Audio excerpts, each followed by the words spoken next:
médecine. Je commence par remercier les organisateurs de m'avoir invité. Donc, pour vous parler de la stratégie de la faculté dans ce domaine. En fait, donc la faculté de médecine de Sfax, depuis sa création en 1974 et jusqu'à 2011, avait pour objectif essentiellement de mieux répondre aux besoins sanitaires de la population tunisienne, de mettre en place et de développer la recherche et d'assurer un enseignement de qualité. Dans ce cadre, certains projets de coopération internationale ont été réalisés, tels que le projet Campus qui a permis la mise en place de l'enseignement à distance. Depuis 2011, la stratégie est la suivante. Viser la qualité, et dans ce cadre, nous avons obtenu l'ISO pour l'organisation des examens, le label SIGMEF. SIGMEF, c'est la conférence des doyens des facultés de médecine francophone pour la qualité de l'enseignement, et nous sommes en train de préparer l'accréditation. Et dans ce cadre, l'accréditation obligatoire pour toutes les facultés de médecine avant 2023. Nous sommes actuellement à la phase 5 de cette accréditation que nous sommes en train de préparer avec l'IAOMC. C'est une institution américaine qui délivre des accréditations pour les facultés de médecine. Améliorer la visibilité internationale de la faculté, donc en boostant la recherche et en accent sur l'enseignement à distance. Et en visant, dans le cadre de la recherche, essentiellement la recherche appliquée. Et l'octroi du centre d'investigation clinique à l'hôpital Habib Bourguiba montre la crédibilité de nos enseignants et de nos chercheurs. Et de booster l'utilisation de la simulation en tant que moyen pédagogique, parce que c'est dans l'enseignement de la médecine, parce que nous avons commencé par un premier projet PAT avec la Banque mondiale qui a permis la mise en place de cette approche, et nous sommes en train de bénéficier d'un deuxième projet, PARES 2. En fait, la faculté a participé aux réflexions SFAX 2016, donc le professeur était là, qui avait pour but la mise en place de notre cluster santé, et nous avons opté ensemble pour proposer SFAX pour sanitaire to visit des seniors. Mais malheureusement, l'adhésion des différents intervenants, essentiellement à l'échelle régionale, n'était pas à un niveau permettant de mettre en place cette stratégie.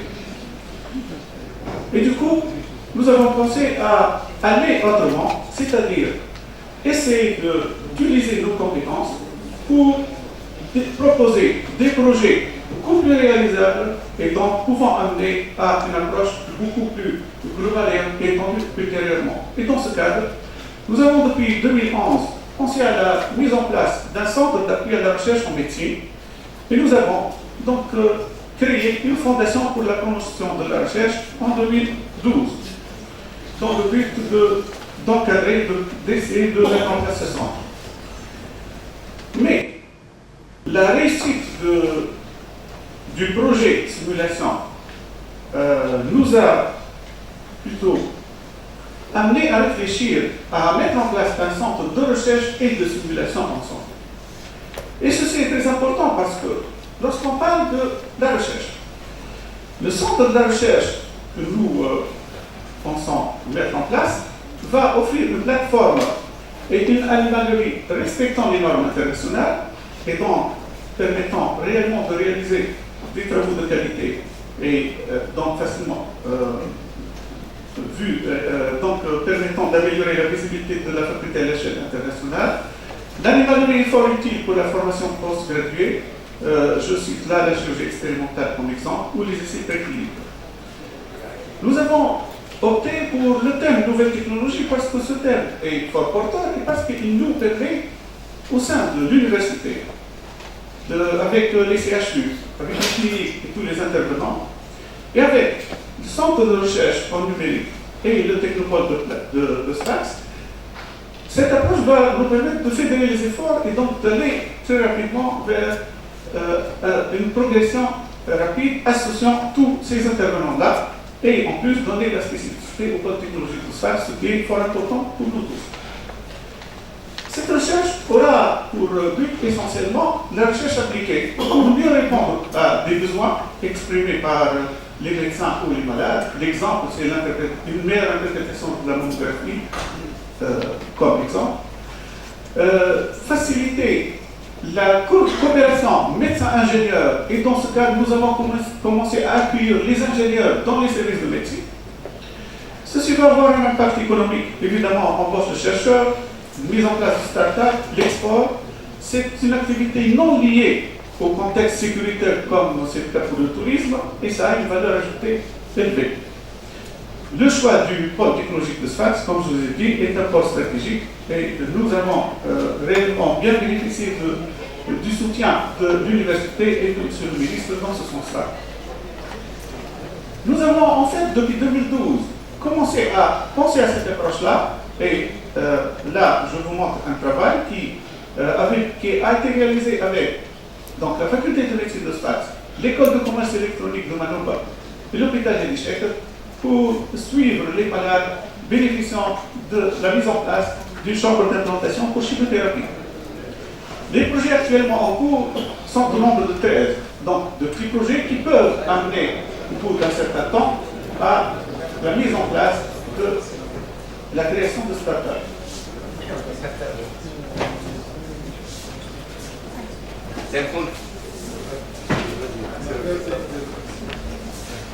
Excusez-moi.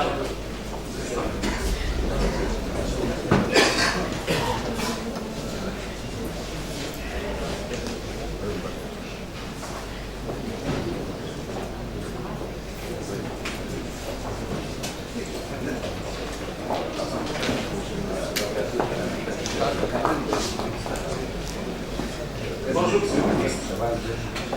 Donc, je vous ai dit que la stratégie de la faculté de médecine actuellement vise la mise en place d'un centre de recherche et de simulation en santé. Pour le centre de recherche, l'idée est de mettre en place une plateforme et une animalerie respectant les normes internationales, permettant ainsi une meilleure visibilité internationale de nos travaux. Et cette approche-là va nous permettre d'offrir des formations post-graduées. L'exemple, c'est la chirurgie expérimentale ou les essais et les essais précliniques. Le thème principal sera les nouvelles technologies au service de la santé, parce que ça va permettre de fédérer les efforts au sein de l'université, des CHU, des cliniques, et particulièrement des centres de recherche au numérique et du technopôle de Sfax. Et l'emplacement au niveau du technopôle de Sfax va faciliter ce contact entre médecins et ingénieurs. Et effectivement, cette recherche aura pour but essentiellement une recherche appliquée en santé pour répondre aux besoins des malades et des médecins, et donc on aura des projets facilement vendables. Deuxièmement, cette approche va fédérer les efforts médecins et ingénieurs, et dans ce cadre-là, nous avons commencé à accueillir les ingénieurs dans les services de l'hôpital pour pouvoir aller rapidement vers le solutionnement de ces problèmes-là. Et cette approche-là aura un impact économique, comme je vous ai dit, avec l'embauche des chercheurs, mise en place de start-up, l'export. Ce sont des activités non liées au contexte sécuritaire comme c'est le cas pour le tourisme, et ça a une autre valeur ajoutée. Nous avons depuis 2012 commencé à réaliser cette approche-là. Je vous présente l'exemple de ce centre, de cette étude-là, avec Manouba, pour suivre les malades bénéficiant d'une mise en place d'une chambre implantable pour la chimiothérapie. Et là, une liste de projets actuellement en cours au niveau de l'université de Sfax. Concernant le centre de simulation, ce centre va permettre une meilleure utilisation de la simulation pour la formation prégraduée, mais aussi, fort de notre expérience en enseignement à distance, comme je vous ai dit, nous avons une plateforme utilisée depuis 10 ans, et nous avons commencé à préparer cette approche-là en créant un certificat interfacultaire de simulation médicale avec la faculté de médecine de Bgea pour former les formateurs.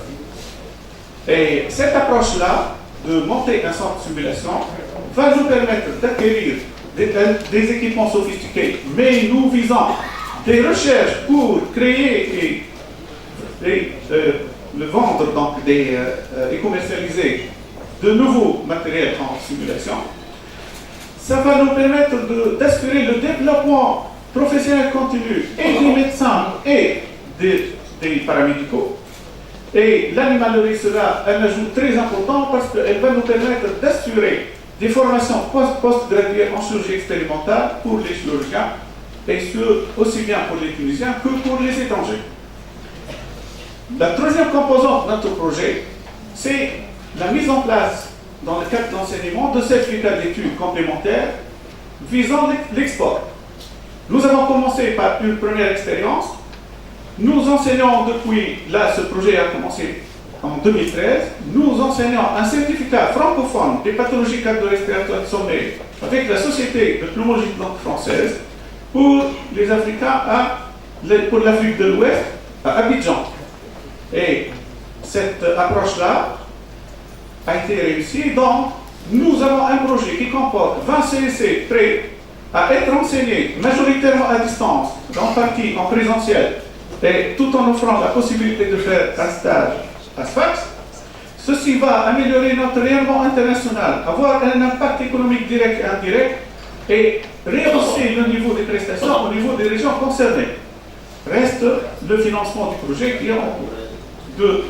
Évidemment, nous sommes en train d'essayer de trouver le financement de ce projet-là. Les ministères de l'enseignement supérieur et de la santé nous encouragent dans ce cadre-là. Pour résumer, le centre de recherche et de simulation en santé que nous visons a 3 piliers. La recherche appliquée, la simulation et l'enseignement, surtout à distance. Ceci va répondre à des besoins évidents exprimés par le médecin et les malades, fédérer les efforts des médecins et des ingénieurs avec un impact économique indéniable. Le pôle technologique de Sfax est fort important pour nous parce que nous visons le pôle sanitaire de Sfax et le cluster des technologies de la santé dans la région. Je vous remercie.